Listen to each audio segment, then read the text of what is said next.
Assalamualaikum warahmatullahi wabarakatuh. Perkenalkan, nama saya Rasya Intan Afni Aini dari kelas 12 IPA 3 akan mempresentasikan tugas Indonesia mengenai cerita teks sejarah. Yang pertama, KD5, mengidentifikasi struktur teks sejarah.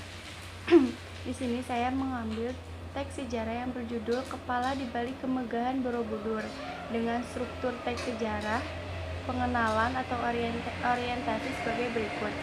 Candi Borobudur merupakan salah satu bangunan warisan terbesar Nusantara yang masih bertahan hingga sekarang.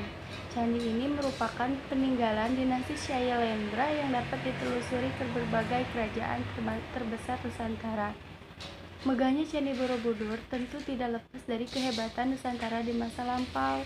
Banyak orang, termasuk para ahli, yang tak habis pikir bagaimana bangunan semegah itu dapat dibangun oleh manusia masa lampau. Memikirkan untuk membangun di masa sekarang saja rasanya sulit. Yang kedua, konflik. Candi Borobudur diperkirakan mulai diinisiasi pada abad ke-9 ketika wilayah tersebut dikuasai oleh dinasti Syailendra yang dipimpin oleh Maharaja Samaratungga.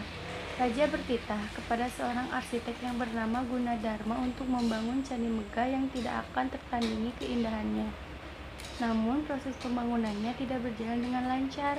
Proyek besar itu berjalan secara tersendat-sendat yang kemungkinan disebabkan akibat tingkat kesulitannya yang sangat tinggi. Ditambah lagi sempat terjadi berbagai konflik internal di dalam dinasti tersebut. Selanjutnya, komplikasi. Sempat terjadi perpecahan antara keluarga dinasti Syailendra pemeluk Hindu dengan keluarganya yang belakangan telah memeluk agama Buddha. Pergantian maharaja dan pergolakan politik di kerajaan pun terjadi karena masalah ini. Namun, untungnya perpecahan tersebut hanya berlangsung secara singkat. Pada akhirnya keduanya dapat berdampingan untuk memerintah kerajaan secara bersamaan. Selanjutnya, penutup atau resolusi. Pembangunan Candi Borobudur pun akhirnya dapat diteruskan meskipun Samaratungga sudah tidak berkuasa lagi di dinasti Syailendra. Setelah 50 hingga 70 tahun kemudian, akhirnya bangunan megah Candi Borobudur dapat diselesaikan. Meskipun sayangnya Gunadarma yang arsiteknya sendiri tidak dapat melihat hasil akhirnya. Selanjutnya, KD6, mengidentifikasi nilai-nilai kehidupan. Yang pertama, nilai keagamaan. Candi Borobudur memiliki nilai keagamaan penting bagi umat Buddha. Pada hari Waisak diadakan kirab oleh umat Buddha.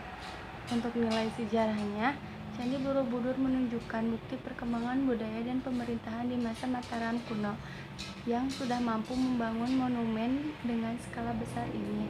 Selanjutnya, nilai seni. Setiap bagian dari Candi Borobudur dihiasi dengan hiasan ukiran dan pahatan yang indah, sehingga selain sebagai tempat ibadah, candi ini juga menjadi tujuan wisata populer hingga saat ini. Yang terakhir, KD7, mengidentifikasi kaidah kebahasaan. Dalam teks sejarah ini banyak menggunakan kata kerja material seperti membangun, memerintahkan. Yang kedua, menggunakan konjungsi kronologis atau konjungsi waktu seperti kemudian, lalu, dan lalu. Yang terakhir, menggunakan banyak kalimat bermakna lampau. Sekian presentasi mengenai teks cerita sejarah. Wabillahi taufiq walhidayah. Wassalamualaikum warahmatullahi wabarakatuh.